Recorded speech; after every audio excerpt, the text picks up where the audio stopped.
this is Sammy Bowler, and you're watching Dave and Ty on Nez Says every Thursday at 8 p.m.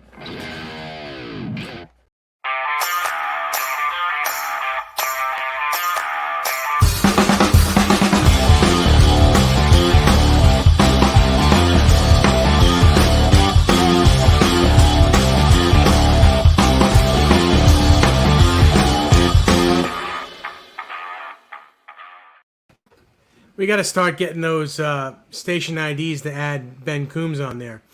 And we're live, everybody. That's right.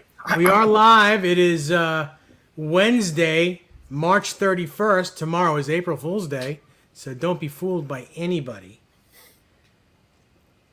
And you're tuned in to Ned Says, a place where musicians can come together and inspire each other to play more guitar. We have a great show tonight. It's going to be a lot of fun. Ty, how you doing? Ben, how you doing? Good. I'm good. It's good to see both of you. I'm glad to be back. I missed you I got guys a head last start week. on tomorrow. I'm just ahead of the game, so that's it. That's how my day's going. So, but I'm really happy to be here because I know why.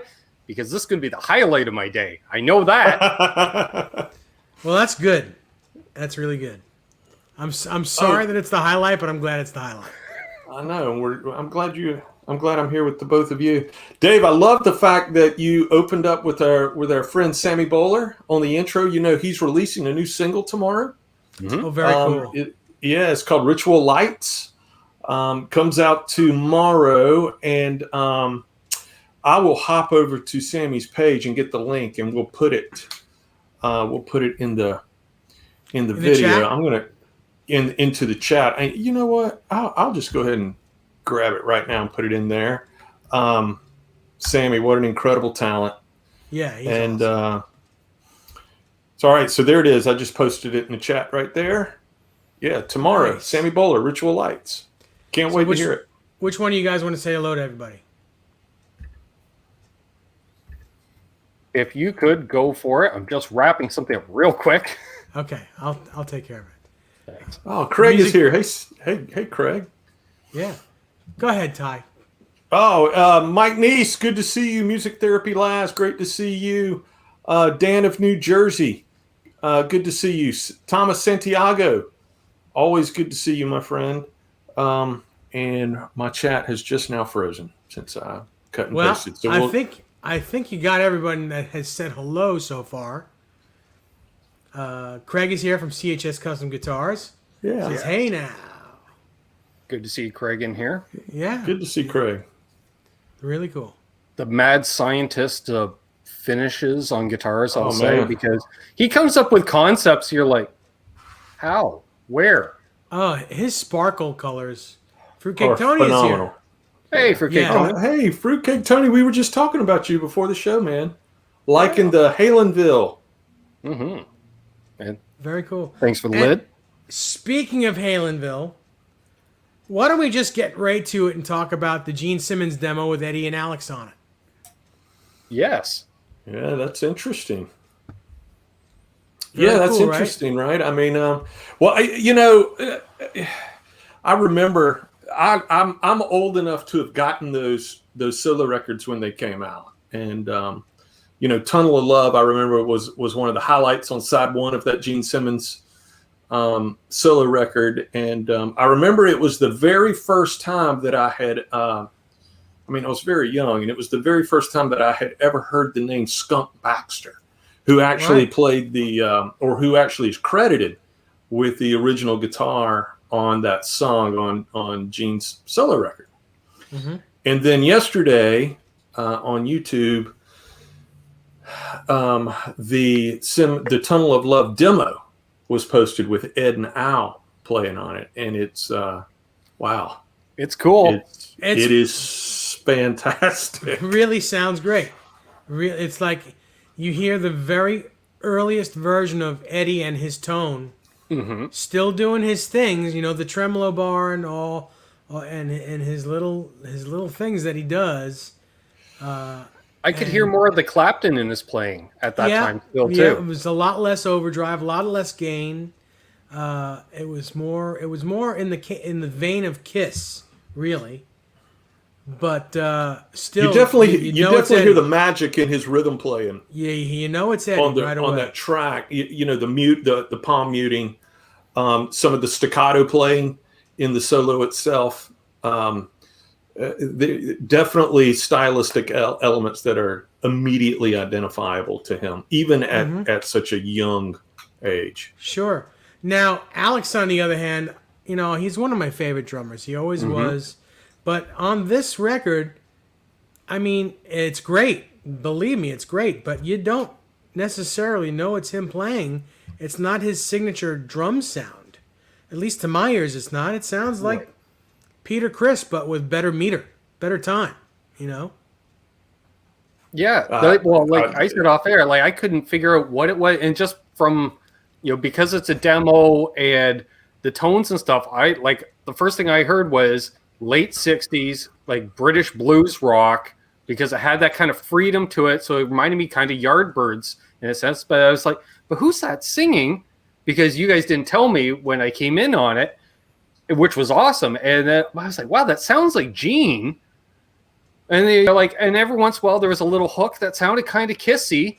But then again, it's like, well, is this another one of those things? Like, is this an unreleased Kiss track where they were using like Bob Kulick and Anton Fig and whomever else? Like, Yeah. what is this? This is good, it's real good. And then It was really good. Alex. It's like Great track.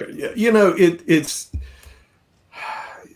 to hear a song, 100 times, and then to hear something different about that for the first time, right? It's a really unique kind of feeling, right? We don't get surprised like that very often, and then to have it with EVH playing on that track makes it even sweeter. Yeah.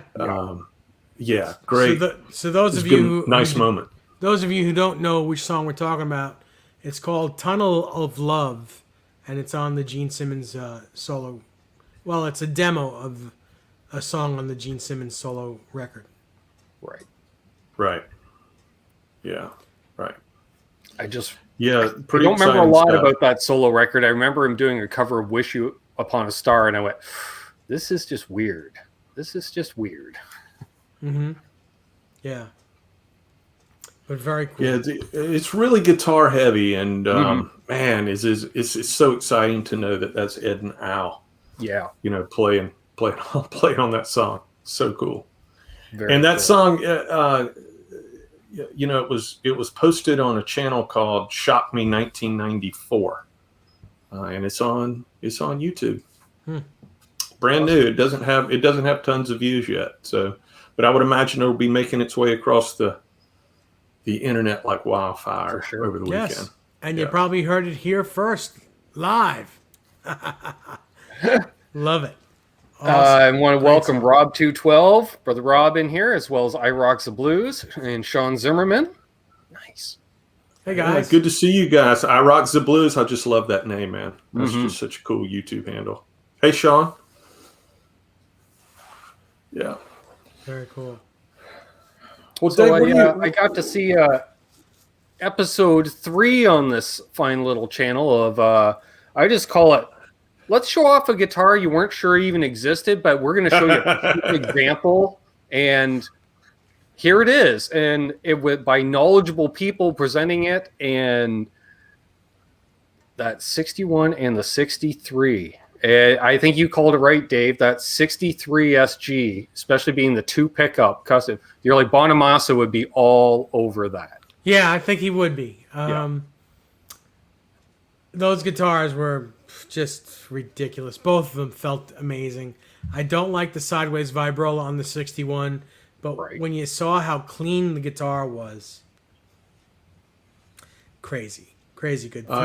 Not only 2 PAFs, but 3 PAFs. Yeah. Well, a spare.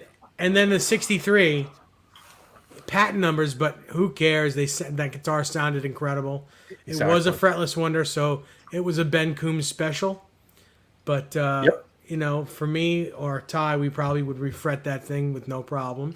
But the guitar,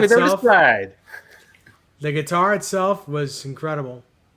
And it was a fun video, and Paige Davidson was the narrator. She told us about the guitar, and she was wonderful. She was just great. That's a great. It's a great video, Dave. She knows her stuff. She's right on the ball with it. Yep.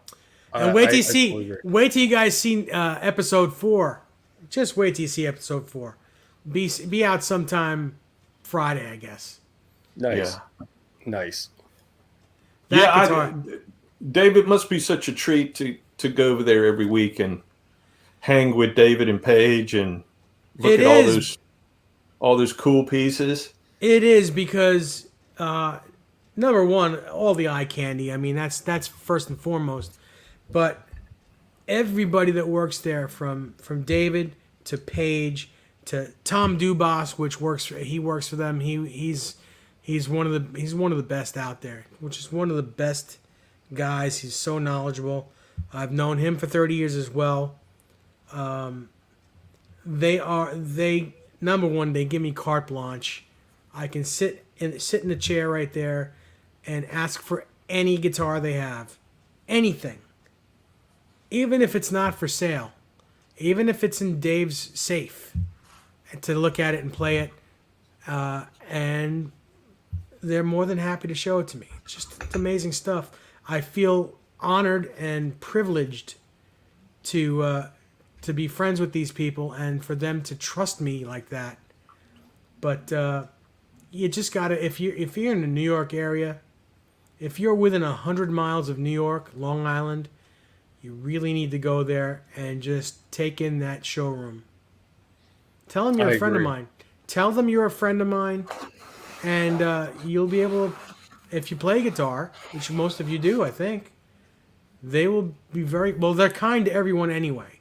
But you mention my name, and they'll be very kind. They'll be very kind. Nice. And hey, Brian Spalding, glad you're here. Love that picture you posted yesterday that featured one of my favorite guitar players. Brian's got the coolest pictures, man. He's got tons of experiences with some of my biggest influences. Brian, you're going to have to come on here one night and share some of your stories with us. I tried to get him on. It's a bandwidth issue. You think I got bad internet. Brian, there's a price to pay to live in paradise, Ty. It's crappy internet, but you don't care because you live where he lives.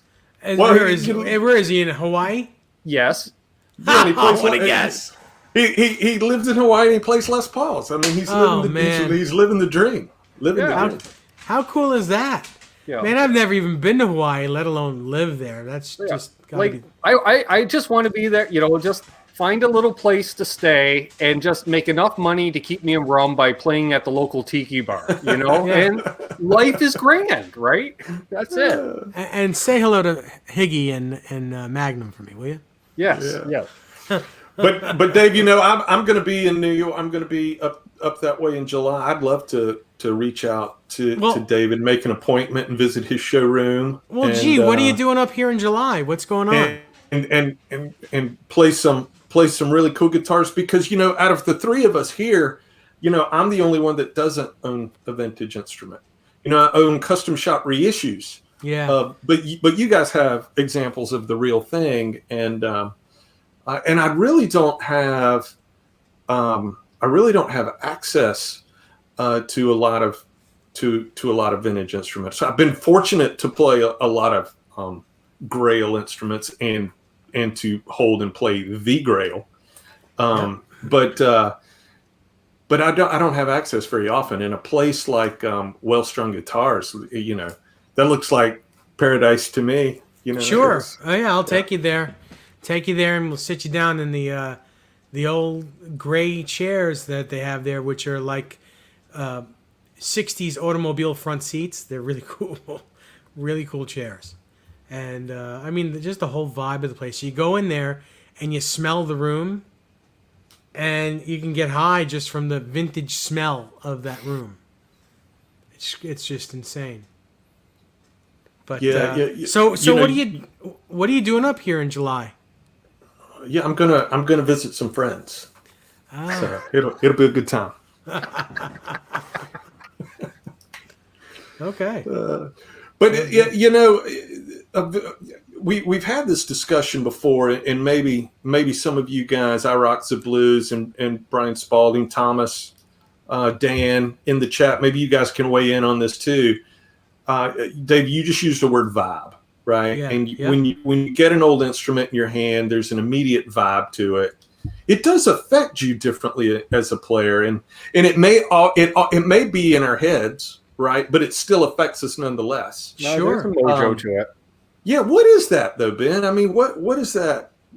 What is that mojo? What is it about those? You know what? I'm going to things say, that- I'm sure a part of it is a placebo effect because you're telling yourself there's a mojo, but I don't know. It's something about that dried out paint, that wood that's just been vibrated. The fibers of those wood has been vibrated over time. And I remember reading an article about wood fibers in the early 90s. I think it was Guitar Player magazine did an article about, and that was, they're like, what makes a because it was like everybody at that time had an endorsement by, like your Kramers, your BC Riches and stuff. But every time you read anybody in the, but in the studio, they're all using the 59 Les Paul. Why?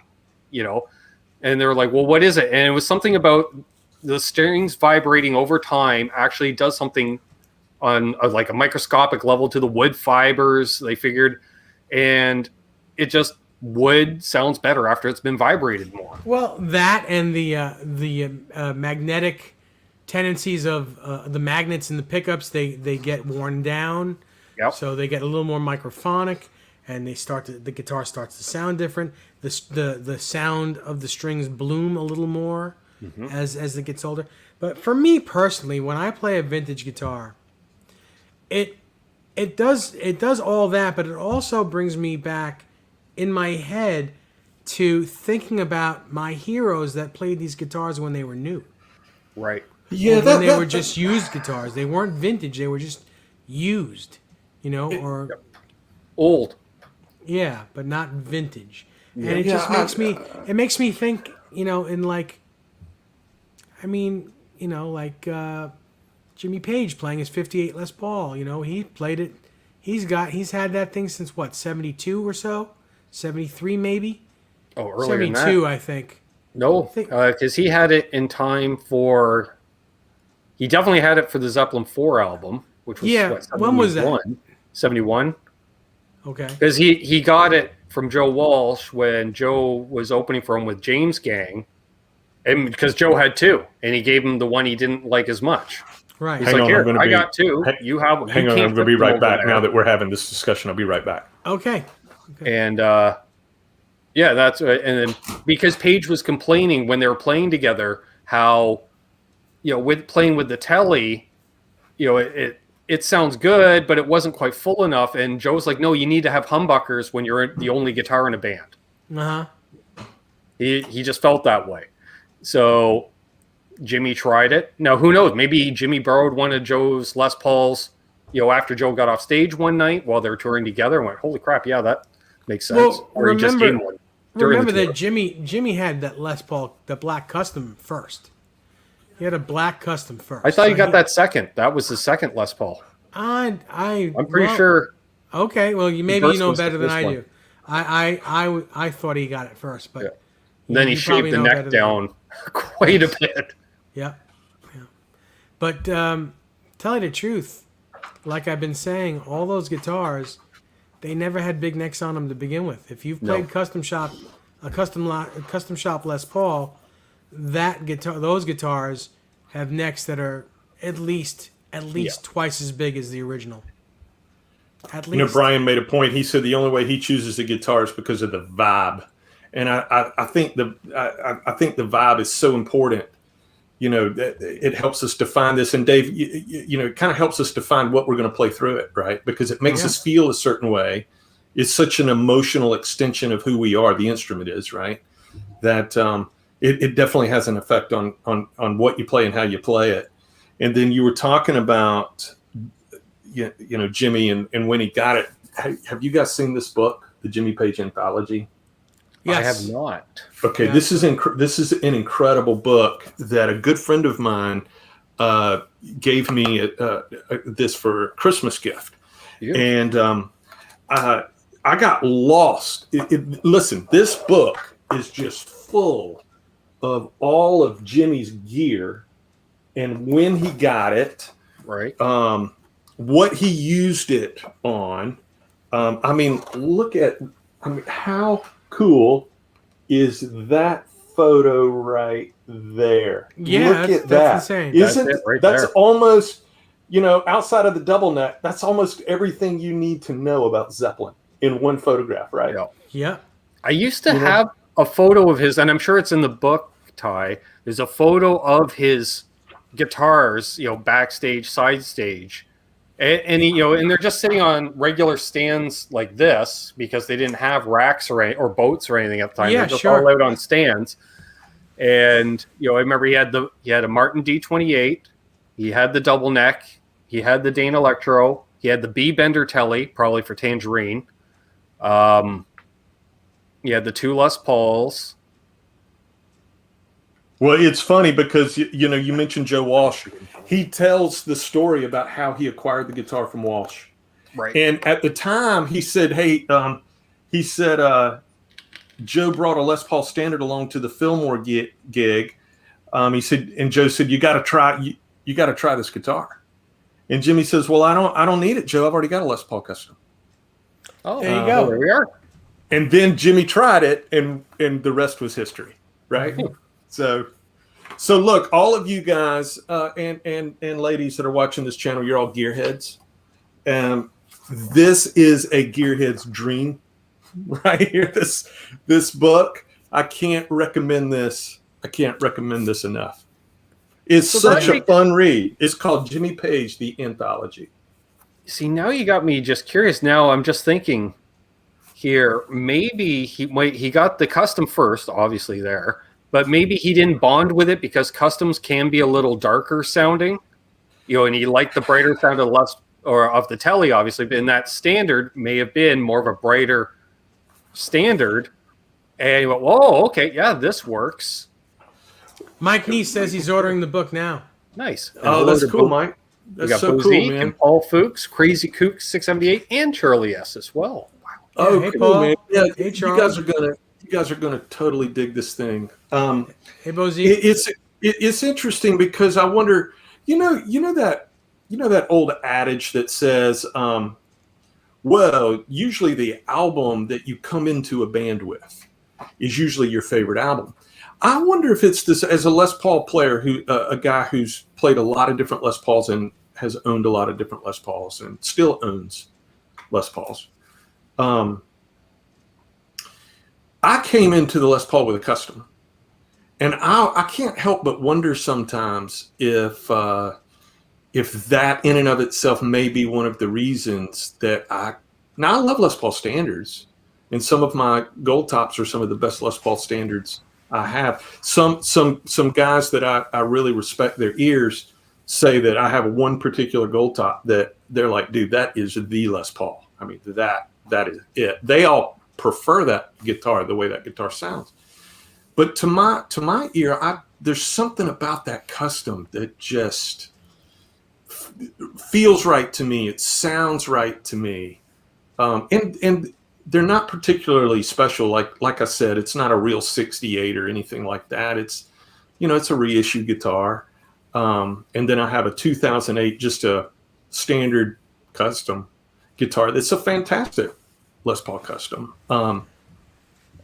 But I wonder if that's a reason that I prefer Les Paul customs, because that was my first Les Paul experience, That, and I think that you're so used to the way your favorite guitar player, John Sykes, you're a fan of his tone, and that's his main guitar. So I think Could be, yeah. There's a little bit of that. Sykes uses it, and I love his sound, and I love that sound. I love the look. I love that guy.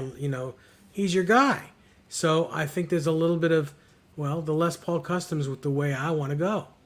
So it's like that for everyone. Their favorite guitar player. You have a favorite guitar player, you tend to use the same guitar as he does. You tend to. Yeah. Well, truth be told, I may have told this story. I know Dave's heard it a million times. I think Ben's heard it a couple of times.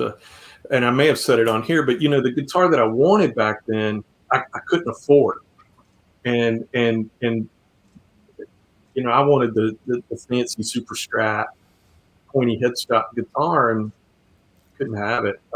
The guitar that I could afford were the guitars that weren't selling, uh, back then, and those were Les Pauls. They were readily available. I mean, keep in mind this is before Guns N' Roses hit MTV and the Les Paul had a huge resurgence. So there were still plenty of Les Paul guys out there playing.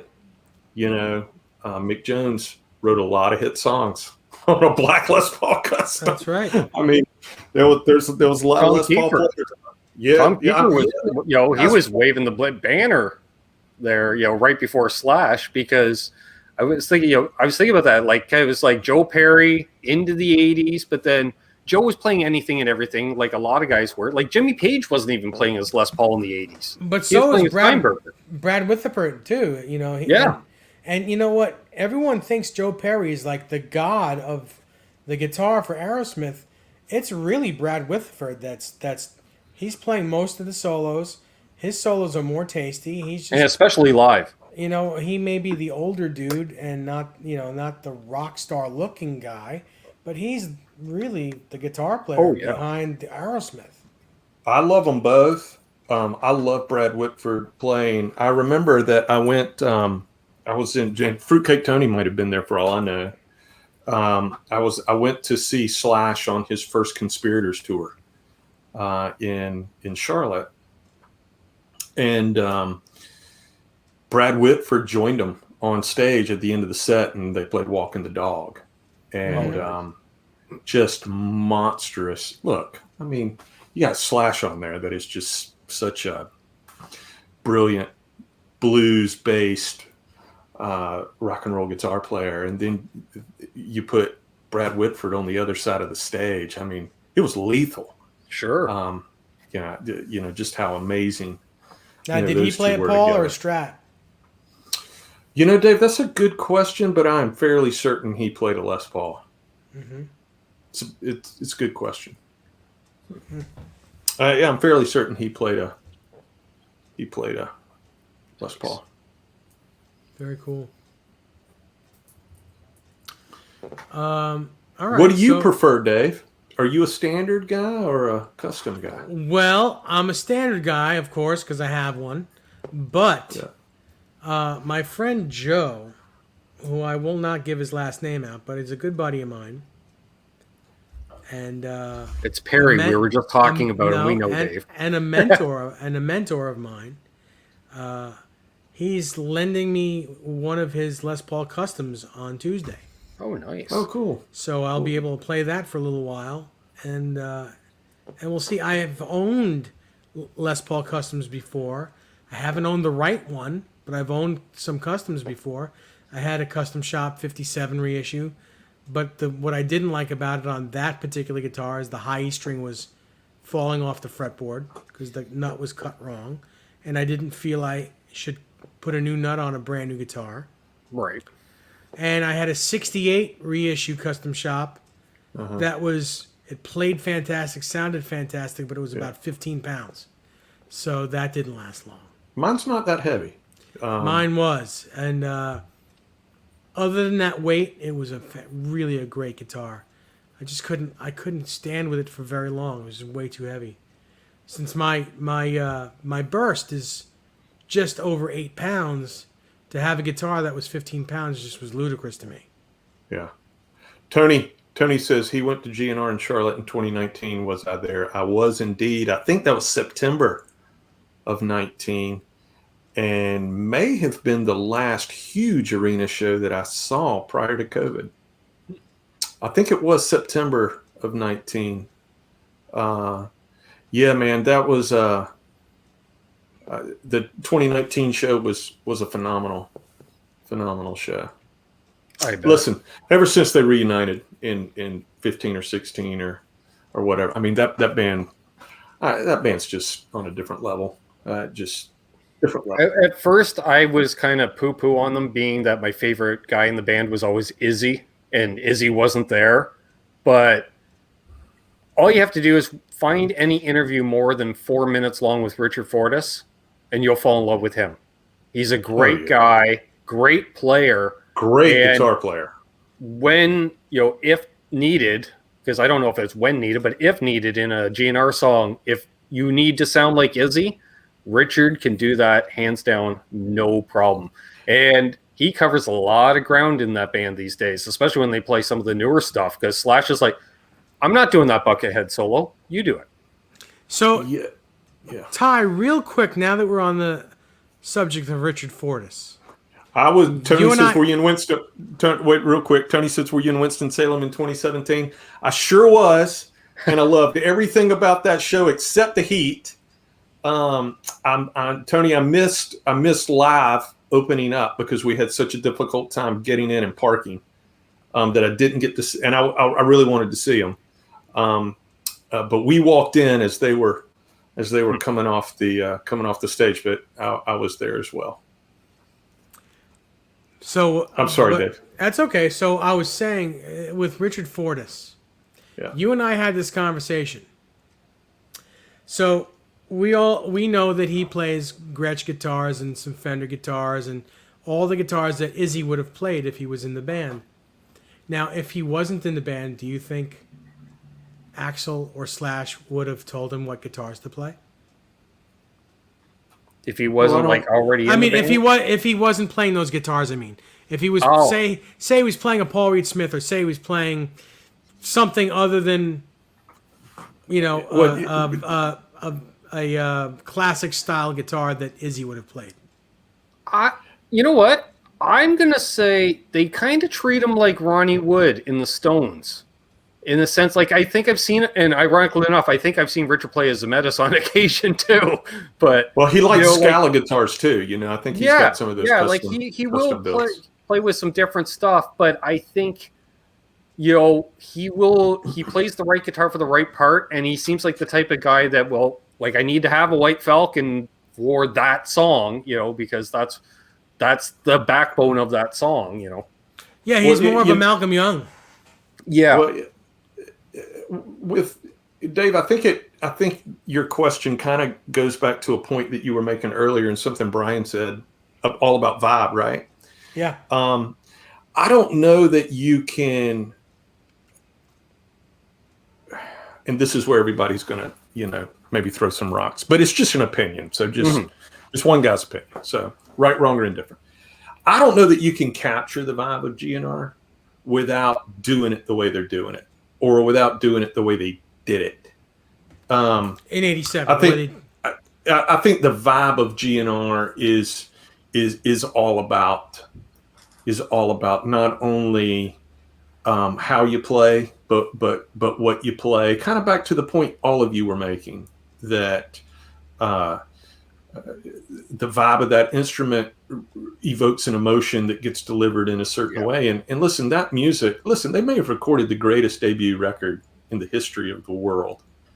It's up there. It's arguable. I mean, you could argue that it is the best debut. I mean, maybe of the '80s, best debut of the '80s. Absolutely. You could argue that it's the best debut ever. You could. I know what you're going to say. Just don't say the funny thing is, I'm running down all the biggest bands in my head, right? I'm like, Zeppelin. Nope, Zeppelin 4 would probably be considered their biggest. Pink Floyd, not their first album was in their base. The Stones, their first album, most of it was cover tunes. Like, when you start, you're like, yeah, stroke. Taylor's with me. I got one guy with me, right? Tony's with me too, so I got to. Oh, yeah, but then Crazy threw that wrench into it. Van Halen might have something to say about. Well, they might, and that's a fair argument. I mean, totally fair. And I was waiting for Dave to deliver it, but here's the thing. Well, I mean, for me to deliver that's a no-brainer. I mean, that's like, thanks, Captain Obvious. But here's the thing for me about, like, Appetite, and I'm going to set aside my admiration and the way Slash plays guitar, because those of you that know me well know that is a tremendously big influence on my playing, and I've spent a lot of time playing that material. Those guitar parts, whether they're Slash's parts or Izzy's parts on that record, there is a lot of things there. I mean, Ben, your reference to Ron Wood and Keith Richards, You hear it. it's there on that record. I mean, listen to the left and the right. I mean, you take something brutal like Night Train, that first solo that happens out of that B minor piece, that's Izzy Stradlin playing that.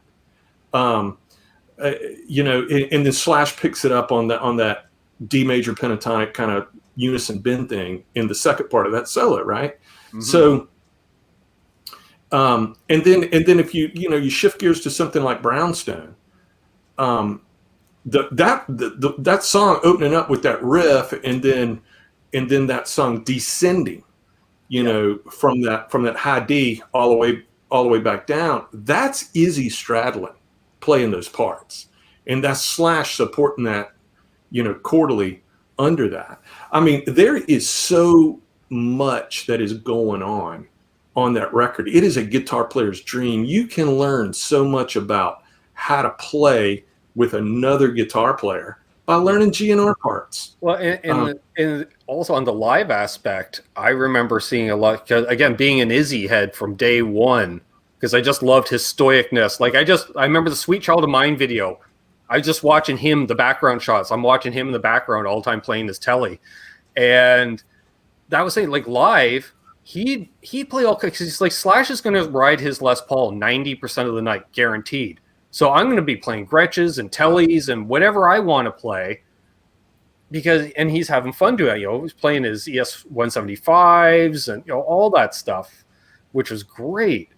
And I think that's something they took from both Aerosmith and the Stones, right? Because there is that lineage. You can see the way the bands were set up in many ways, and they weren't afraid to bring in additional musicians for their live runs too. All three of those. No, they weren't. And Taylor's like my kindred spirit on this subject. He says it flows from beginning to end. I agree. And as a guitar player, if you learn all those songs, right, and you play that song, you play that album, and I don't know how many of you guys do this, but we all have albums that we can play front to back. This is one that does it. This is one of those albums that does it for me. But it is such a journey as a guitar player from Jungle to Rocket Queen that there's so much to learn, take away, and enjoy in playing those parts. It's just one of those perfect records for me. And look, we can't forget about the groove. I mean, we were talking about how the gear makes you play a certain way. I mean, you take a Les Paul, you take the Rocket Queen riff, right? That riff, it builds out of F sharp, and you can hear that guitar tuned a half step down with 11s with this big fat 1.14 Tortex pick, and the percussiveness of his right hand playing that. And think about the position of his hand, because he holds the guitar down here, right? So you think about the angle of his arm. All of that has a direct effect on how that guitar sounds on that recording. Mm-hmm. So if you want to sound like him, play like him, right? All of that's part of it. And then you take something like Rocket Queen and that slide solo that's built out of A major, I guess. I mean, how brilliant is that slide solo? And it couldn't be simpler. You do not have to be a slide player to play that solo, but it's genius. Mm-hmm. The way all of that is just put together. So there's so much that you can dive in to and learn from, a record like that, or Exile on Main Street. I mean, same thing. There's so much you can take away from something like that. Or Sgt. Pepper. You want to learn about songwriting? Forget it. Sgt. Pepper. I mean, come on. Can I just point out for Sgt. Pepper the ultimate tease, which it's like it blew me away, because being the few years ago, my parents were big Beatles fans, but for whatever reason we didn't have Sgt. Pepper, right? Bought Sgt. Pepper at about age, let's say 20, so it's the early 90s.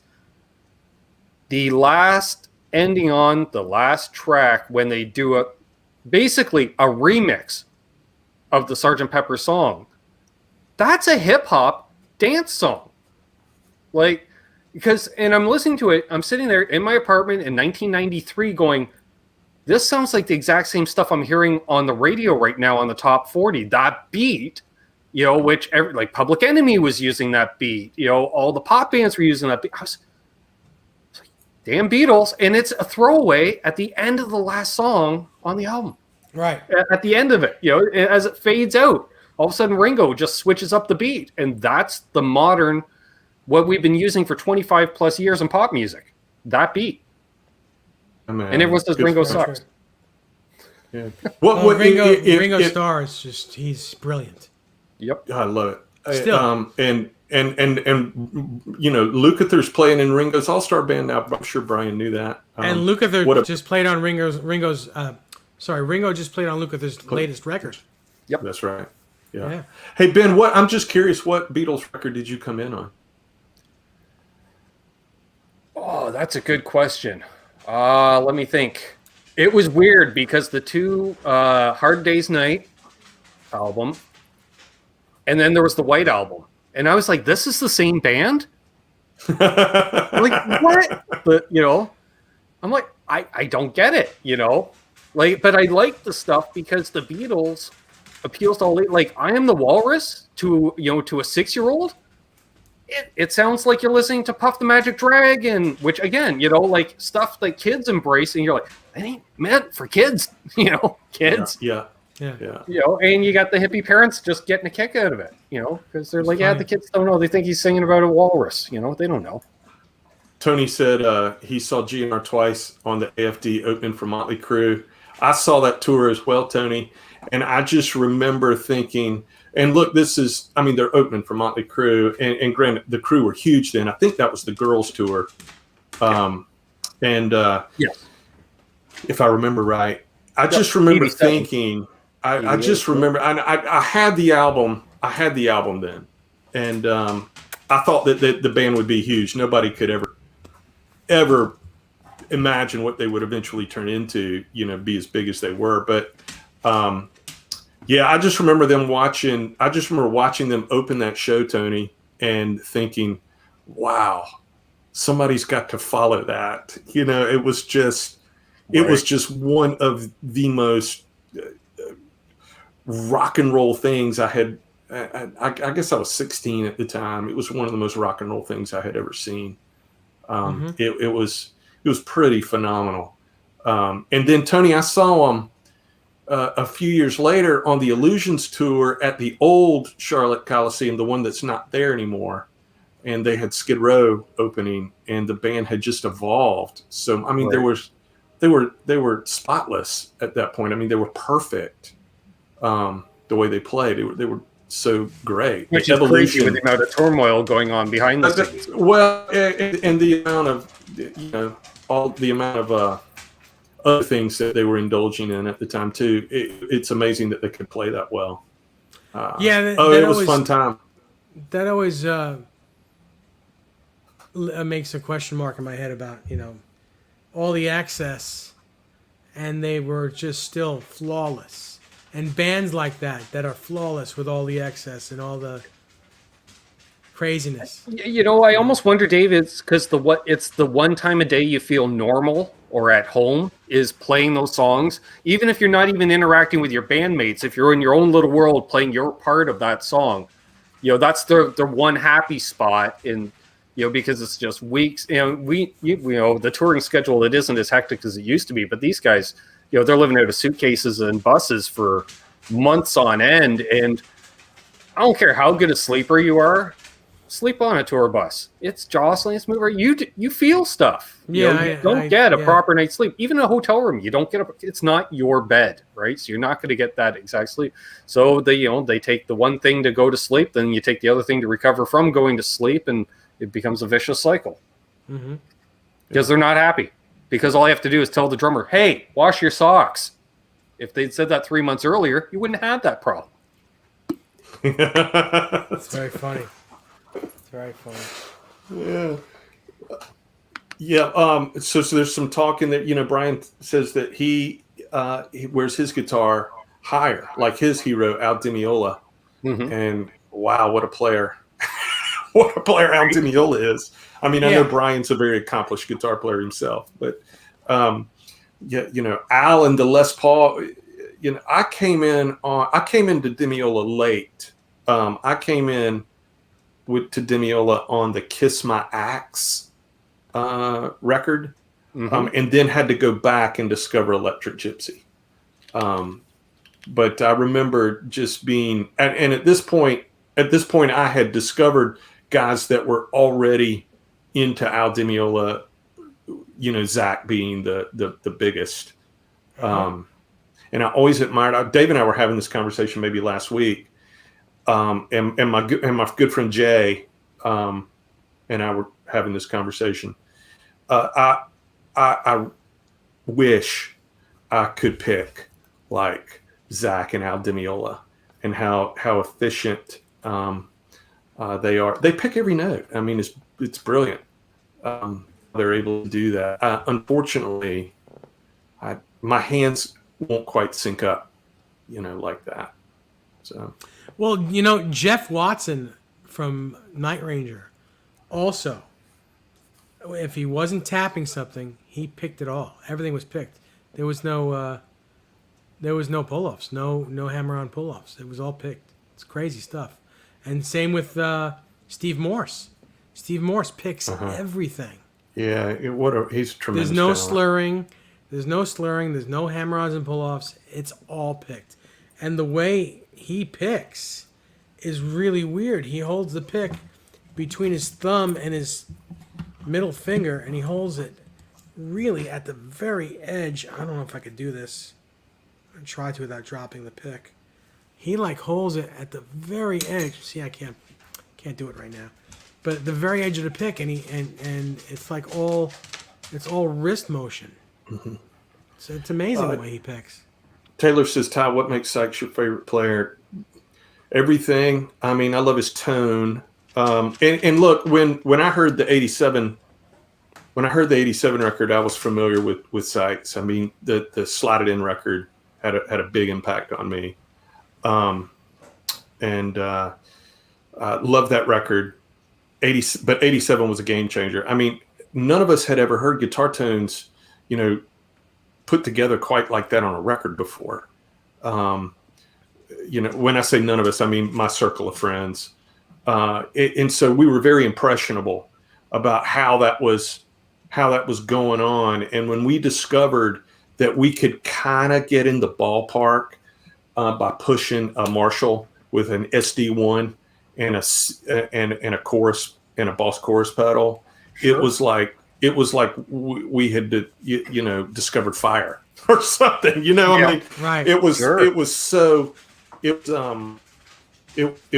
incredible. But I love how percussive Sykes is. I love how rhythmic Sykes is. I love all the embellishments that happen between the chords of his playing. I mean, he is so in sync. He is such a rhythmic player. He is so in sync with his rhythm section, with his drummer, with his bass player. I love the Blue Murder records. The playing, the rhythm, the percussiveness, the songwriting. I love he's so much of a triad player too, which as a caged bass player, that type of playing really speaks to me. The triads, and I know everybody here's an Eddie Van Halen fan, and so all of us invoke triads in our playing because the way Ed taught us to do it, the way Jimmy taught. Even if I you don't know don't what the think heck you I'm do, you doing, do. Ty. Yeah. You'd have to tell me, Ty. You watch me play because you're more knowledgeable about that than me. I'd be like, "What am I doing?" And you'd be like, "Oh, you're playing in this, this mode, and you're doing that." I'm like, "Really?" I don't know. It just sounded right. Well, I used to be that way too, Ben. But Ty has a way of explaining things where the biggest dumbass can understand it. Right? You guys are experienced guitar players. You know what you're doing. Yeah, I mean, we may know I what we're licks and doing. move them around. We may know what we're doing, but we don't know the reason behind it, and a lot of us don't know the technical what it's called. We may know how to do it, but we don't know what we're doing. And real quick, let me just answer Fruitcake Tony's question. He says, Dave, do you think Jeff Watson is a better player than Brad Gillis? Well, I mean, Brad Gillis says it in many of his interviews himself that Jeff Watson is a better technical player than he is. And yes, Jeff Watson is a much better technical player, but Brad Gillis has all the heart. He does all the bending and all the tremolo use, and he does all the tricks because he doesn't have the facility that Jeff Watson has with his fingers. But both are fantastic guitar players in their own right. For sure. Hey, Janice. Taylor says, I don't think Seitz gets enough credit. He's also saying, listen, his voice, he is an amazing. Listen, he can do it all. I mean, he's an amazing talent, and I love that he released a new song earlier this year. I wish we got more out of it, but I'll take it. He dropped a song called Brand New Day. You can hear it on YouTube. Guitar players will love it. It's in drop B. It's aggressive. It's a lot of fun to play along with. Yeah, fun stuff. I actually played a bit. I was trying to cop a solo that Sykes plays in the middle of that song. I actually played that bit for Dave this afternoon, and it was great. Thank you. But it's a fun song to play with, and if you haven't heard it, you should go check it out. I mean, it's timeless. It sounds great. Yeah, that's awesome. I can't wait to hear that, actually. Nice. I'm going to throw Taylor in another. Says, Watson says that Morse is his favorite player. You can hear it. Wow. Absolutely. Definitely hearing this playing. I was going to throw in another monster 80s debut album for another band. Ties in with GNR there, Ty. Motley Crue's first album. It's mixed and sounds like ass, but damn, those tracks. It's great. Now it's really great. See, now I think Theater of Pain, Blow for Blow, is a better album to me. I can see that. I think too. The first album's always called me to because it's a little punk rock, because of that rawness of it, and always been a punk fan as well.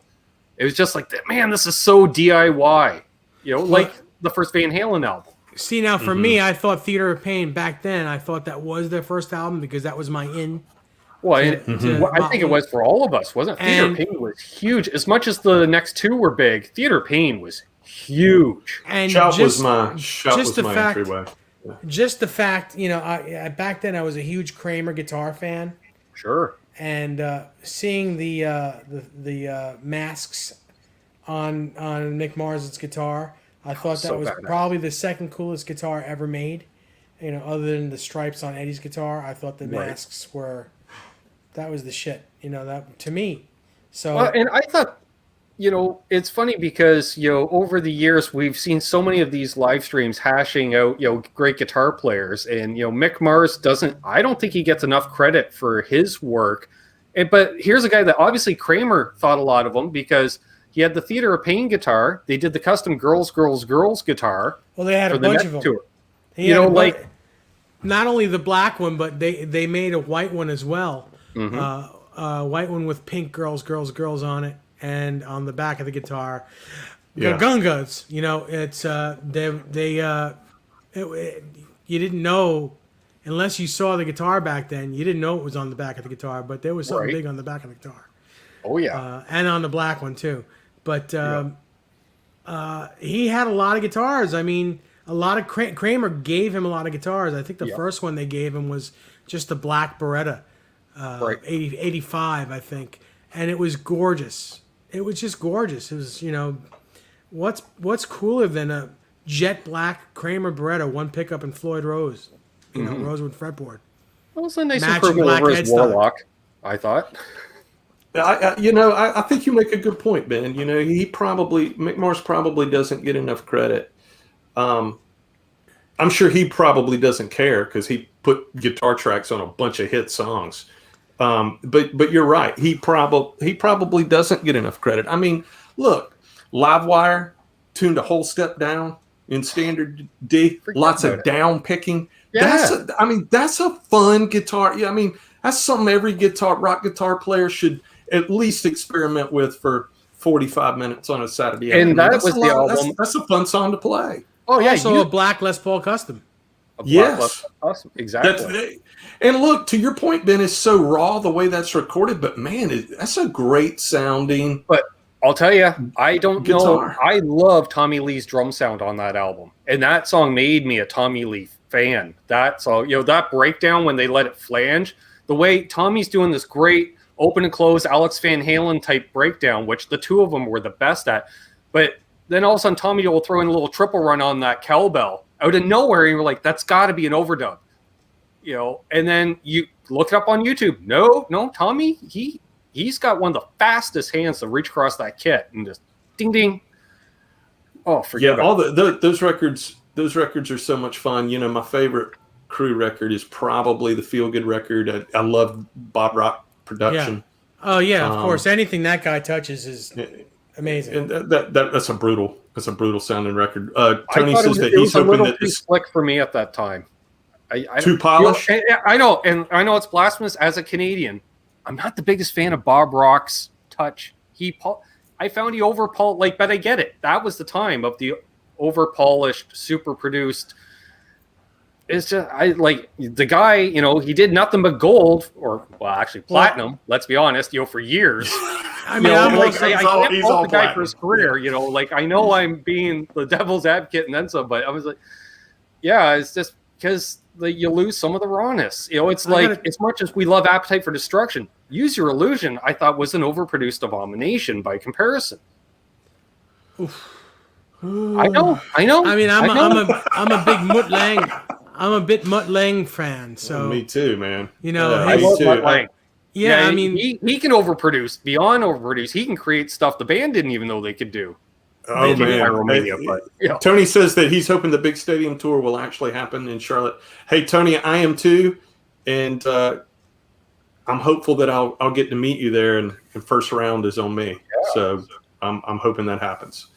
Hey guys, real quick, I love Mutt Lang, Dave. I mean, talk about a guy that can capture guitars. What's your favorite? This is hard, but what's your favorite Mutt Lang record? Production? Your favorite sounding Mutt Lang production. Doesn't necessarily have to be your favorite record, but your favorite sounding Mutt Lang record. Shania Twain. I mean, anything that he did with her, and I know I'm gonna get laughed at for that, but Shania Twain, her records, it changed the world. Ridiculous. Yeah, ridiculous.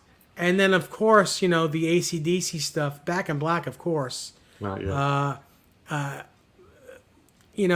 Although Hysteria had the most hit songs on of any record ever, I think. Yep. Not my favorite record from Def Leppard, although they have a crazy amount of hits. Pyromania is my favorite. I think Pyromania, even High and Dry. I love High and Dry because it's a little more raw, but I think that's the beginning of Mutt Lang with High and Dry. Yeah, that was the first Mutt Lang. So I really love that stuff. My Mutt records would be in order: Highway to Hell, Back in Black, Pyromania. In that order, I think. Yeah, I agree with you. Yeah, and I'm gonna have to. Hey, Six String Brian and Norman, hello both, and Terry. What's going on, everybody? Hey, Brian, Terry, Norman. I will. Hey, Janice, glad you're here. Honestly, or at least for most successful and probably best. Yeah, the Shania Twain stuff, because that, as much as Pyromania was a big album, it didn't change the world. Shania Twain came out of nowhere, and then everybody globally knew who Shania Twain was within it, months. Yeah. I mean, forget the fact that she's drop dead gorgeous, and her voice she sings like an angel. But the production of the records and the musicianship on those records was and still is amazing. Mm-hmm. It's just amazing. And we're and she can't literally, she came out of nowhere because we, being at least in Ontario, we knew about her a bit prior, but she was basically still a club act. If that, she was playing like a lot of fairs and county fairs, stuff like that, because country music, and she hadn't had the big makeover yet. Like good looking lady, but kind of plain Jane because she didn't have the hair and the makeup and everything. Very much like a Sheryl Crow. Yeah, same. Celine Dion, another example where when they gave her the huge makeover, all of a sudden just like larger than life. And man, you could not turn on a radio without hearing Shania Twain in this country for about 4 years. Oh, I'm sure. And it didn't matter what the radio station was programmed to play. Yeah. I would not put those records ahead of, say, Back in Black. I mean, Back in Black, 50 million worldwide, second best-selling album of all time, only to be outdone by Thriller. With also, I agree with you. Tying it back full circle. Steve, look at their own Thriller. So, Back in Black, did change the world. But the reason I listed Highway first is because we had never heard AC/DC sound like that before. Right. And, that just sent them into the stratosphere. Yeah. I agree with you. Yeah, I love because they all those went from Bond sounding like a good sounding bar band to all of a sudden, wow, this is a rock band. And I'm not, by any means, am I not saying that Shania Twain is on the same level as AC/DC, as far as stuff that I like. AC/DC wrote their material. I'm just talking about production of her records. I get it. I mean, they're great. Mutt did it. They're great sounding records. And listen, you both make a really good point. I mean, it changed Nashville. Yeah. It did. And he's a genius. And there's no two ways about it. And what a foray into a different genre of music to try on Mutt Lange's behalf. Really, like he could have done what Bob Rock was doing at the same time and just keep. You know what? I've got rock and roll bands lined up out the door to work with me. But he went, I'm going to try this. But guys, we have talked about so many records tonight, and if you really think about at least what it seems to me like we've talked about a whole bunch of records. They're produced by a small handful of guys. We're talking about some of our favorite records. They all share the same producers. I mean, we've talked about more bands tonight than we have producers. I mean, it is amazing how we seem to prefer certain things based on the way that they sound. And Ty, there's probably, let's say, a dozen producers probably produced 80% of our favorite content of but you had guys like Mutt Lange. They had a 3-album rule, right? I'm going to work with the band for 3 albums. That's it. And then I'll move on. But then you had someone like, say, Bruce Fairbairn. If you latched onto him for your first album, you might, through an 8-album career, he's the only producer you're even looking at. Well, we haven't even touched Ted Templeman or Andy Johns. Or Glenn Johns. Well, Andy Johns, first of all, I mentioned the two of them because those two cats produced the first records of both incarnations of Van Halen, and both went platinum. Like right away. It's pretty incredible. And both records, debut records, sound amazing. Like the sound of the records are incredible. Yeah. But different, but incredible. So, it's those guys. And I'll throw a name out there that you don't hear as much on the podcast, Daniel Lanois and his success. Yeah, that's a good one, Ben. Mm-hmm. He does all right out of Hamilton, Ontario. It's all right. He does all right. Yeah, he does all right. The local boy did well. His brother's pretty damn good too. Yeah. Real quick, 6-string Brian says, "How do you like your Strats, Dave? Do you like them better than more than your Les Pauls?" Well, I'll be honest with you. I've always been a Strat guy. I mean, I love my Les Paul.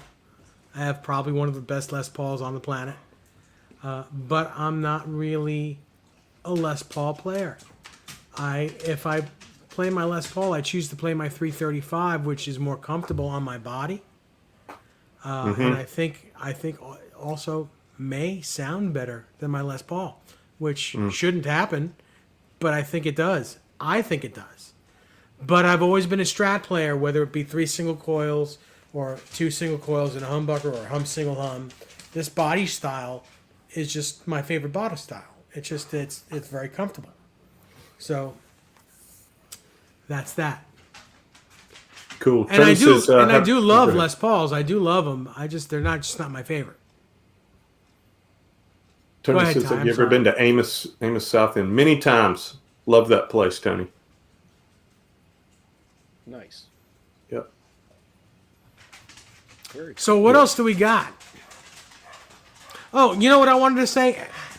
Everyone in the chat, if you enjoy what we're doing here, and I think you do, I know I enjoy it, I think these two guys enjoy it, do me a favor. Please share these videos with your friends. I'd like to see more people in the chat. I'd like to see more people watching us. Like, share, and subscribe. I'm really, really glad that you're all here. But Yes. honestly, Thank you. to see 19 people here, it could be a little. It could get a little heavier. So if you have a moment, just a second, just to please share these videos with your friends. I'm not saying share it with everyone in your friends list because you don't want to spam people. But maybe 2 or 3 people that you think would enjoy this. Please share the videos. And listen, any of you guys that are out there in the chat, if you want to come on here and hang one night and show us a guitar or two that you love, I know that Lars is going to come on and talk about one of his Les Pauls, maybe some other things too, which would be super cool. Any of you guys that want to jump on and jump in and do this, just let us know and we'll get that I'm done. just going to put 6-string Brian on the spot because I always like looking at his R9. Just saying. Oh, cool. And his custom Yeah. shop, Telly. Yeah, Brian, I'd like to see those too. Yeah, me too. I'm a fan of Yeah. guitars. And you know what? All you got to do is let one of the 3 of us know. I'm sure between everyone here, you guys can contact at least one of us somehow. Oh, heck. Let us know you want to be on the show, and we won't even have to discuss it with each other. We're already inviting you all on at some point. So just let us know, Yeah. and we'll figure out a date for you guys and girls. So please, Yeah. Fruitcake Tony, yes, we are doing Wednesdays as of now. Ty has a commitment that's taking him away on Thursdays through the weekends, and I think Wednesday is going to be the new day. I think. Works for me. That's yet to be determined, set in stone, but at least for right now, right, Ty? Yeah, for now. Thank you. Yeah, I'm the fly in the ointment, and I'm messing up all of our art cards that say Well, I gotta tell you- Thursdays at 8 p.m. I got to tell you, I think Wednesdays are going to be better anyway because it's Hump Day. It's the middle of the week. It gives people something to watch and to look forward to the weekend. It gives you one step closer to the weekend. Tell like us it, what too. you guys. Tell us what It's you my guys last and day in a girls row think. of doing live streams each week. Yeah. I like it. What do you guys and girls in the chat think? Should we stay on Wednesdays, or what day do you think would be better for us? I'm thinking Wednesdays, but please let us know what you think. Guitar Man 45's here. Good to see you, man. Glad you're Hey here. man, how you doing? Yeah. Good to see Terry Guitar Man 40. 3Gs, how are you? Terry Triple G. So, all right. So, I look forward to it, Tony. Look forward to it. real quick, while we're waiting on the answer from everyone, I'd like to show you guys the new strap that Jody had made for me, if you guys don't I was mind. going to say, well, for God's sakes, present yourself. Thank you.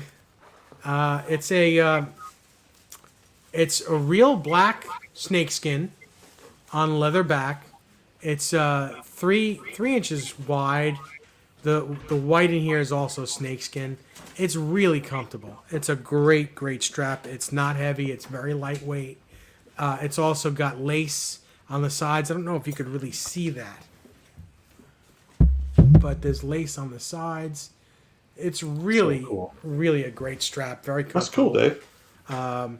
So if you guys and girls Super are looking cool. for a custom-made strap, just contact her. Jody Head is really easy to work with. She's a nice lady. Let her know that you're friends of ours, and she'll work with you. It's all Well, good stuff. it's pretty much unanimous that people that are chiming in. It's Wednesday night, and Brian said don't count him out. He's got a new iPhone that's going to help with the streaming. We're going to hold you to it, my friend. We can't Yeah. wait for you to come on, Brian. That'd be Very cool.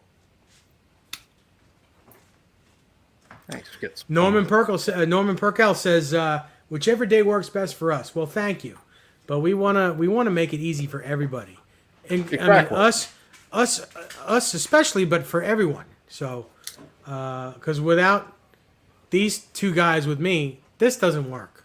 This thing doesn't work. So, I really, I really want to thank the two guys that are in this picture. I With me. love doing this. It's I- always you a know, good conversation.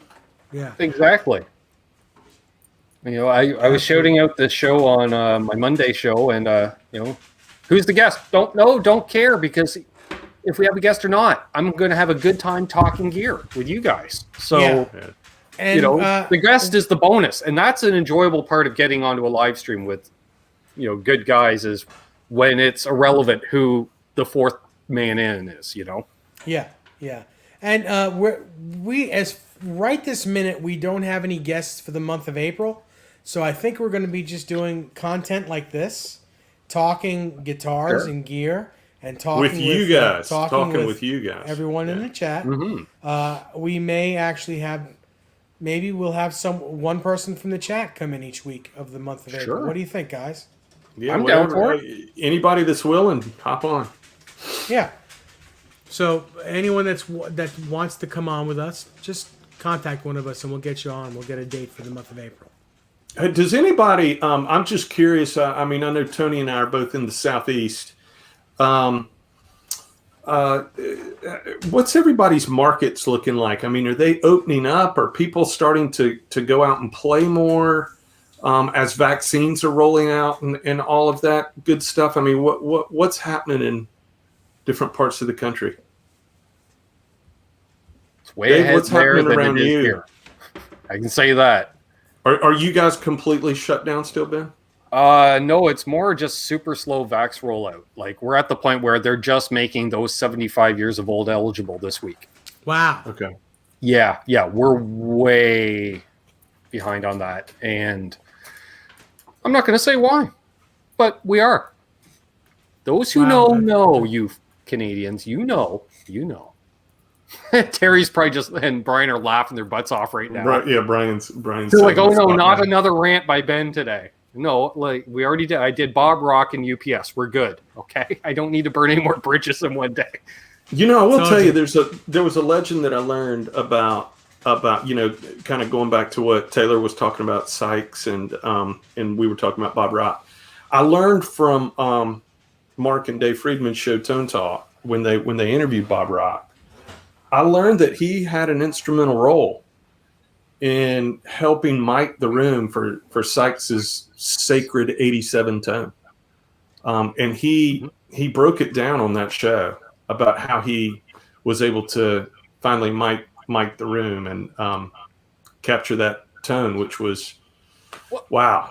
I will say that was removed a a lot show. of mystery. You know, Yeah, you got a 30-year-old lot of mystery. the rest of the story. That show. Again, I think for lifelong music fans here in Canada, I knew me when he was his comeback of Rock and Hide with Paul Hyde from Paul Hyde and the Payolas when he was part of the Payolas, which was Yes, right. kind of a ska-y, I don't know, where there was like kind of leaning into it a bit on the West Coast, and then him worked for years at Little Mountain, doing anything and everything he can, working his way up through that as a side piece for in between band gigs, because as a musician, professional musician, if you're not gigging, you got to find money somewhere. And he just knuckled down and turned it. Next thing you know, I'm trying to think what the first big album that he did was. Like, I almost want to say it was like the Cult's Electric album was the first for some reason. He did Sonic Temple. I think Sonic Temple was his first Cult record. Okay, that was the first one. Okay. I think so. I remember it was right because it was literally, it didn't matter what band went through, Little Mountain Studio was booked solid until it shut down. And I remember when it shut down, believe me, that was a sad day when that studio closed because that was a case of rent going up. So it wasn't for lack of business. Well, I guess lack of business in the fact that the owners, the people never end up buying out the building initially, but all of a sudden the rents doubled and they were forced out, which is really sad because that was a great room and a lot of iconic music came out of that studio. Again, speaking as a Canadian, we lost one of our best studios. Well, speaking of the Cult's Electric record, Rob asked a question. This will be for you, Ben. He says, "What do you think of Rick Rubin?" You know what? He is weird and eccentric as that man can be. The guy can literally produce anything. Like, I think he's even done like comedy albums where he'll just remix a comedy, just the sound of a comedy album.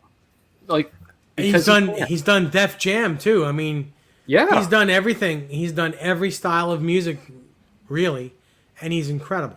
How many careers did he resurrect? What's your favorite Rick Rubin record? I don't think I honestly.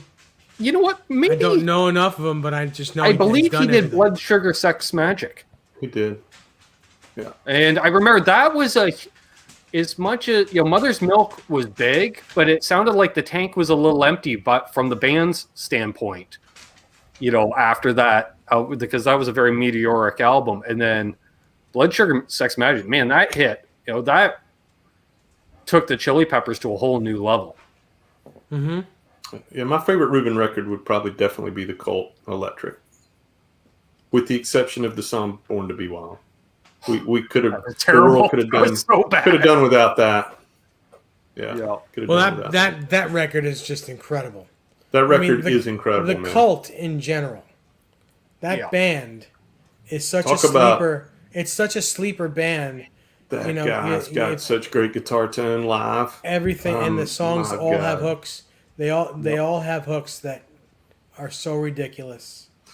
Billy Duffy is such a melodic guitar player too. There's so much guitar melody woven throughout all of those songs. I mean, from Love and Sanctuary all the way to Firewoman on Sonic Temple. There's so much melody woven through those. It was almost like they took that next step as a band, sort of like Zeppelin did. They went from Electric was still very much just a rock and roll album, but then Sonic Temple, they started experimenting a bit more, and with tones and technique. And, it was great. It was great, because they were awarded that success off the previous album. It was kind of, we were seeing right at the end of that, bands really still taking chances in the studio and experimenting. And I'm wondering, Norman in the chat here, if he's a fellow Canuck, because he mentions Le Studio in Montreal. He's not. Okay. He's a New Yorker that has transplanted. Oh, okay. Fair enough. Yeah, but Le Studio, between Rush and April Wine, forget about it. Mm-hmm. Which that place has been bought, and they aren't restoring the studio. There was quite a bit of damage there, but they are trying to preserve what they can, and they're doing some community-based fundraising with a gift shop and museum setup at the studio site. So I can't remember the exact link, but I was talking to one of the organizers about that a couple of years ago, so which is great to hear, because that place was just literally turned into an abandoned building, I believe, for a number of years. Huh. Ben, who's your favorite Canadian band? Oh, jeez.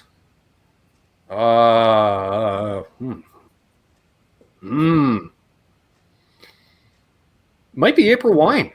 Might have to be April Wine. Love that band. I've seen them live 5 times, so it probably is April Wine, come to think of it. Cool. Another great band, like reminds me of Zeppelin. They have so many different songs from different periods in time with that band and different styles of music. Like, Sign of the Gypsy Queen sounds straight out of the late 60s, but then you get into Enough is Enough. And that's early 80s rock with that dead drum sound like the Cars would use, and it's just tight, great band, and they're still out there gigging. It's great stuff. Well, up until COVID, but It's amazing. Yeah. I mean, I'm gonna go with the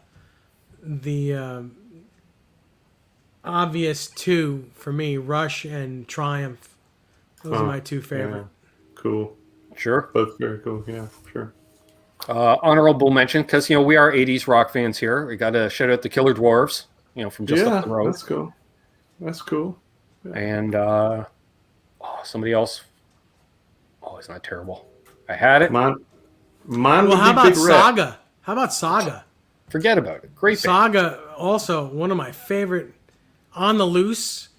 What an amazing song that was! 1982. Yep. Yeah. 82. Oh, Yeah, right around there. Incredible. Tony puts forth the obvious. Bryan Adams, man. Love Talking- Bryan I mean, Adams. Yeah, we're talking Mutt Lange, Bryan Adams. Yep. Mutt Lange, and he did a bunch of work with Bruce Fairbairn as well, I believe. Yep. Yeah, that's cool. That's where I And- remember. That's where I came across the Bruce Fairbairn. And one of my favorite guitar players of all times, Keith Scott, in that band. Oh yeah, man. From day one to today. He's still in the band today. In fact, Brian's whole band are the same guys as day one to today. Isn't that cool? That is the biggest accomplishment I've, 4 decades now? 4 Right, decades very of the cool. same 4 guys or 5 guys? Very cool. Oh, Ben, no, have you ever seen Big Wreck? I've heard the songs and I think they're amazing. I'm pretty sure I saw Big Wreck live a couple years ago at one of the Cosmo events. They were one of the bands playing. Yeah, Love that. Ian band. Thornley. Like, I've been a huge God, fan of his. forget for it. Yeah, 25 years. forget it. Like when those first songs, like The Oath came out, and so, Good when those Lord. initial albums came out in the early 90s, it was all over Canadian radio because Big Wreck, because of Ian Thornley, they were considered honorary Canadians, Yeah. so they got the heavy radio play. And he was playing that double neck all the time. Speaking with another band at the same time, just as Big Sugar. I don't know how big they were in the U.S., but Gordie Johnson. Oh, you want to talk blues, Ty? Check out Big Sugar. I'm going to do basically, that. they started as a power trio, a lot of slide work, double neck work, lots of fuzz and gain, and some of the grooves. Forget about it. Tea Party, another great Canadian Tea band. Party. Terry- That's cool. Yeah. Terry 3Gs brings up 2 bands, Lighthouse and Honeymoon Suite. I didn't Honeymoon realize Suite. Lighthouse was Canadian. Both amazing Yeah, cool. bands. Lighthouse was probably the best live concert I'd ever been to because it was like hearing Chicago live, and they had a few lineup changes over the years, but it had been pretty stable since like the early mid 80s. And I saw them about 10 years ago, and an 11 piece that were just tight. Oh, forget about it. It was amazing. And how about the band? The band. Yep, the band, yep.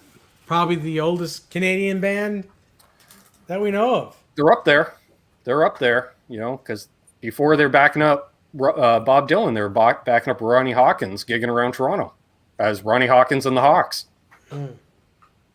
Amazing. Good stuff. Yeah.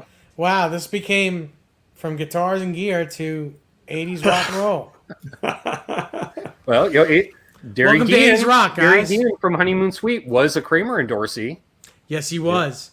He had that beautiful tire tread Kramer, which there's coming out a reproduction of that. Was supposed to be released last year. I think it should be out now. Godin is doing a replica of it. Oh, really? Is that right? Yeah, and it kidding. looks awesome. And they have a Practically new hip. Honeymoon Good Suite call. brought out I don't know if it did get released on a new album last year or early this year, which Billy Sheehan plays on one of the tracks. Wow. Oh, It was awesome. recorded down in Nashville. It's very cool. Very cool. Ben, what do you have coming up on your channel this week? Oh, good question. Sunday night, going to do a community hang because it's Easter weekend and I didn't book a guest because I figured, guest family. So if people are around, I'm doing a community hangout Sunday night, and then Monday, myself and Ben Tom with Canucks with Guitars. And then, look forward to back here next Wednesday. And if people are bored later in the week, I had a great hang last Sunday with Sean Hurwitz from Smash Mouth in Enrique Iglesias' bands. And always a treat hanging out with Sean. He's such a treasure. And he's getting back out gigging in the next month and a half. Smash Mouth is back out playing. That's great news. Yeah, that's great news. How about you, Ty? Where are you this weekend? What are you up to? Man, I'm going to enjoy a family weekend. It's Easter weekend, and I'm looking forward to spending some time with my family and my in-laws. Nice. I will be in Jay Hannon's backyard in Myrtle Beach. We will have to warn him. Nice. Very cool. What about yourself, Dave? Well, I'm going to enjoy a very well-deserved day off tomorrow. No doctor's appointments, no music stores, no dialysis, no nothing. I'm going to enjoy just a day off with my guitars here. I may change some strings on a few guitars. I'm definitely going to turn the amps up and play a little, which will be great. Friday, I may or may not go back to well-strung guitars and fiddle around with some more 59 Les Pauls. Oh, wow. Cool. Maybe.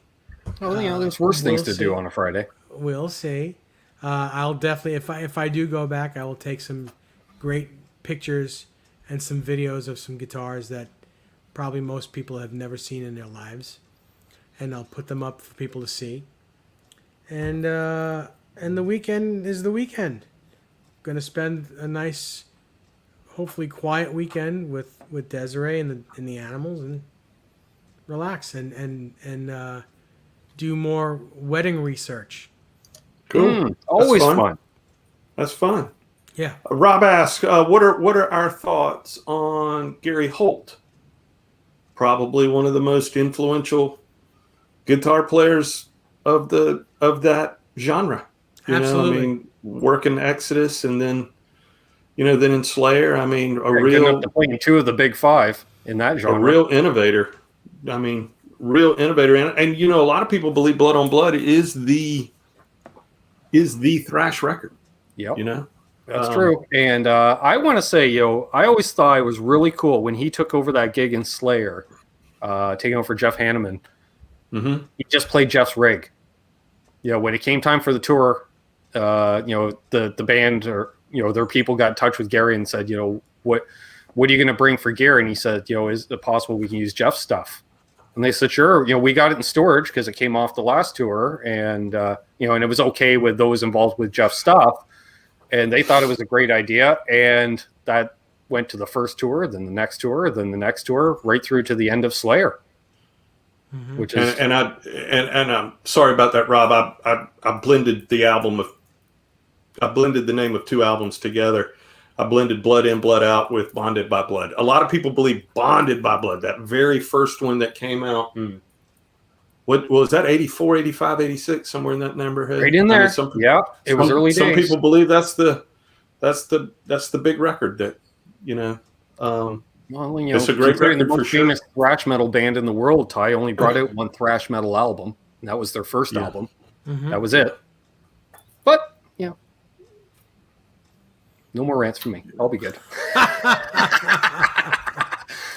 Well, thrash metal is not really my cup of tea, but you gotta hand it to these musicians that play that stuff, because you gotta be an amazing player with amazing timing. And the drummers in that genre. Great fingers. You gotta be a great musician to play that stuff. You can't be a hack and play that music. You just can't. Well, there's a lot to learn from those guys. I remember arguing that with my dad, who's an old rockabilly guy.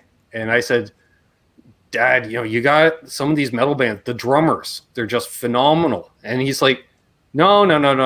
And sure enough, one of his friends came in who's has a son my age and into the same stuff. And I was like, you've heard this stuff. I'm like, Pantera, right? Vinnie Paul as a drummer. He's like, oh yeah, check it out. And so we sat my dad down and I played him a Pantera track. And it was like I'm Broken. And he heard the drumming. He's just like, well, that's just insane. You can't dance to that. I'm like, well, they don't really dance to it, Dad. It's kind What's of up, more, Doc? pump into each other. Hey, what's up, Doc? Hey, what's up, Doc? Rob said that he likes the Fabulous Disaster record. Yeah, great record. Yep. What's that song that I used to love on that record? The Toxic Waltz. Toxic Waltz. That's it. That was their big hit. Yeah, man. Dude, the Toxic Waltz. Yeah. Love that track. That was cool. Bang your head up and down like a psycho circus clown. Wow. We're going back in time now, man. Holy Do crap. a little flip, get caught up in the rip.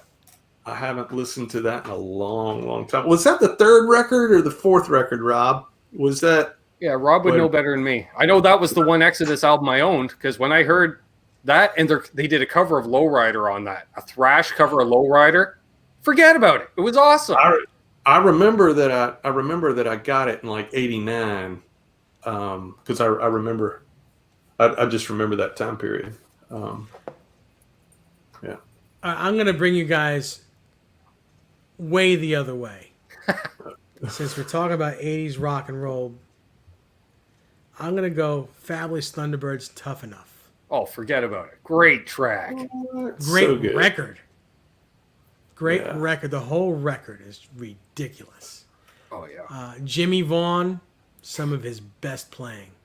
Oh, yeah. You know, he's very simple, Songwriting too. very Yeah. simple guitar player, but really right on the money. Yeah.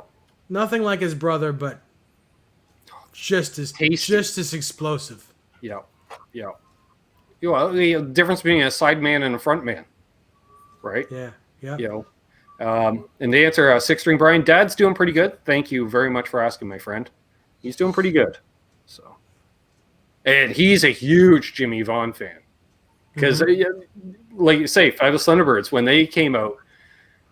I remember I was making a sandwich in the kitchen. They were on Nashville Tonight one night, and Dad's like, "Think your guys are hot? Check this guy out."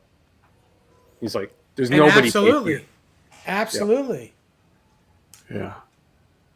Wow. Yeah, Andy Aladort's book on Stevie Ray. There's a lot in that book. Dave and I interviewed Andy and Ben was here when we did all of that.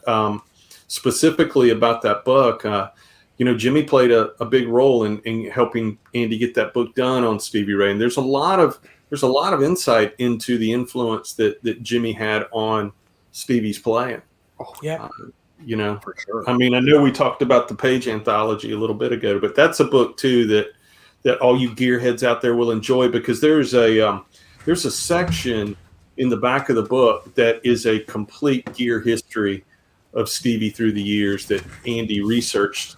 In an exhaustive way. I mean, it's thoroughly researched. Probably the best book ever written on Stevie Ray Vaughan.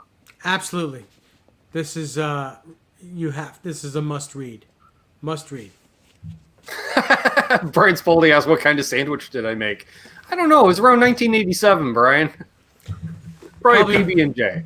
Probably roast beast. It could have been. It could have been. Could have been. Yeah. Yeah, Stevie Ray, man, you figure, with all was happening in the 80s with Eddie Van Halen, Sunset Strip, everyone playing a Super Strat or Marshalls. And he'd come out on stage with a beat-up Strat with a feather boa around his neck and then sit in a chair and play half the set because he wanted to. Yep. And he didn't care. He just did his thing, and every player respected him. I think that was the huge thing. Every player respected him. I really think that he had the strongest set of hands.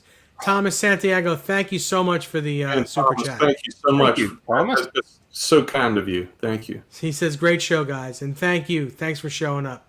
I think Stevie Ray Vaughan had the strongest set of hands ever. He played 13s on a Stratocaster. Yeah, half step down. Doesn't matter. But until the instep record, he played a full set of 13s.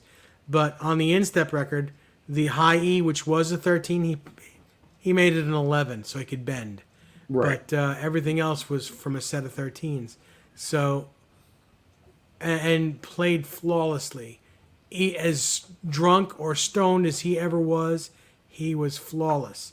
The only time, and I've said this once before, the only time that I thought he played subpar was when he played the Star Spangled Banner at the Astrodome. And he played it with a slide with an amplifier that just wasn't pushing, and he was playing wrong notes, and it was god awful. But other than that, he was flawless player. Yeah, I mean, and Terry just brought up Jeff Healey.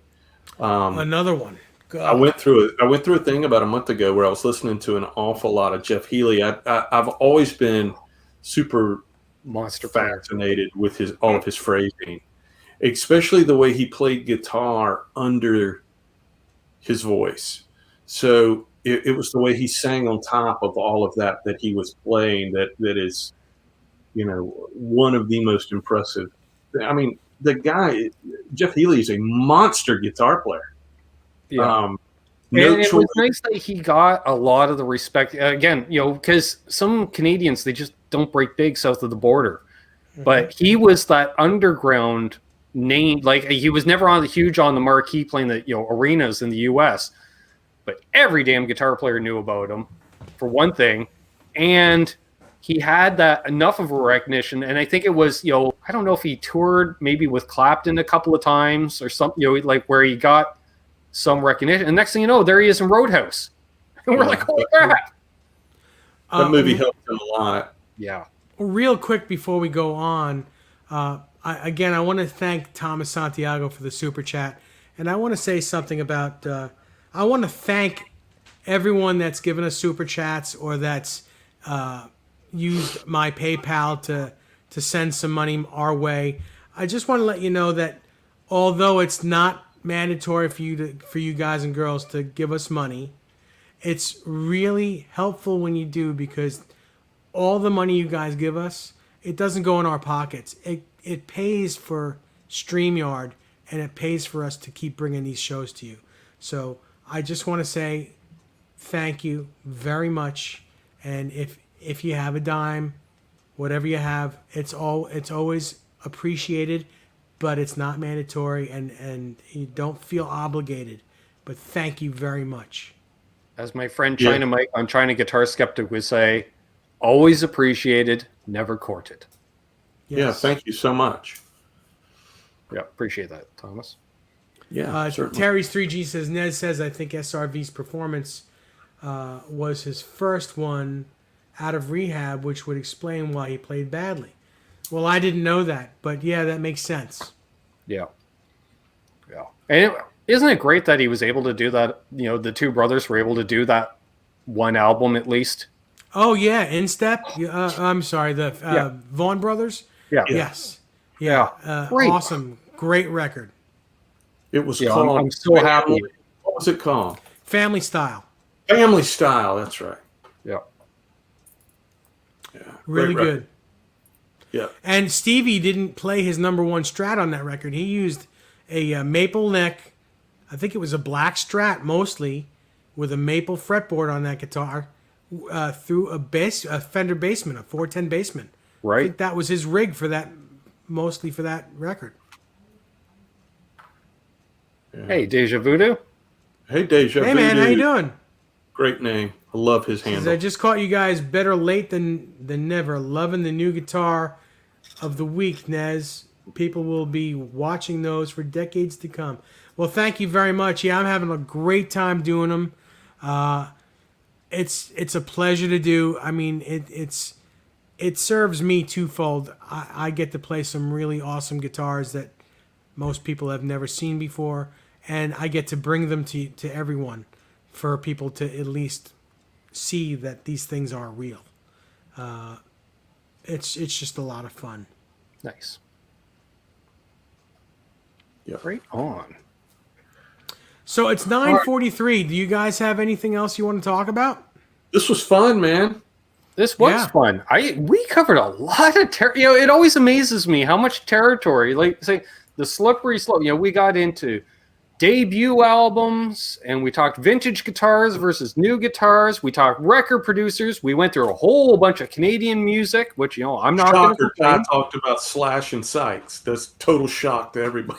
Yeah, and I managed to stick the Stones in there for a couple of references, so Yes. perfect, and fortunately for Dave, I didn't mention the one band. I only said that their first album was the only thrash album. I didn't mention them by name. Who are we And talking we about? thank all you guys for hanging out with us. Okay. Yes. this whole Metallica. night. That's Yeah. okay. It's okay. You said know it, I what? didn't. As much disdain I have for what's his name? The Wah guy. Oh yeah. You know what? He's doing something right. He's doing something right. So kudos to him and to Metallica. They're a great band. They really are. And kudos on them finally re-releasing Injustice for All, where we can actually hear it. Jason Newsted. Thanks. Yes. Yeah. Now if they could only fix the snare drum. Well, you got to fix a Lars first. That's a different record there, right? I don't think it's the Oh, drummer's that's fault, right. Dave. That's right. The snare drum on what was that? Which record was that? The Garage record? Right. No, it was Saint Anger. Oh, Oh, Saint okay. Anger. Yeah, Right. shows you how much I know about that band. Isn't that the one that everybody complained? I didn't complain about the snare drum, but I don't. I complained about the Black Album. Sounds like he was hitting a garbage can. a lot of other people complained about that. Yeah. Like they're gonna double up the beat at some point. They never did. Anyway, okay, so thanks guys. As always, it's so much fun doing these shows with you. Thanks to everyone in the chat for showing up, for being a part of it. We're finding that that you guys are really engaged, and we love it. We love that you're engaged with us. You're talking to us. We're talking back. It's really like a big family, and I appreciate that. And I think I speak for the three of us when I say that. Thank you so much. I do have one quick thing to say. Yeah, Buy please. it, Brian. Buy it. He just sent me a link to a guitar, so buy it. Yes. Awesome. Uh, Awesome. yeah. That's a decent price, even with the work that was done. Yeah. And then come on here and show it, or at least send Ben a picture. I'm he'll show it. forwarding the link to you right now, Dave. The reverb link. Awesome. Wait for check out Guitar of the Week number 2 and number 3. They came out today on our YouTube channel. That's Nez Says. And there Guitar it of the Week 4 will be here on Friday at some point. And I'll do a new Guitar of the Week next Tuesday. Guitar of the Week 5, which I'll give you a hint.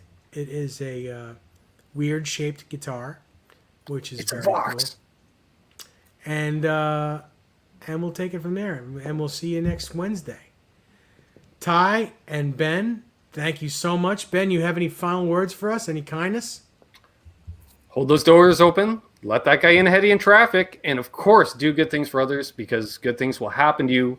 Be awesome. Be well. Be good to each other. Peace. Right That's on. great advice. I love that, man. Thank you, guys. Everybody have a terrific weekend. Yes. Ciao, boys and girls.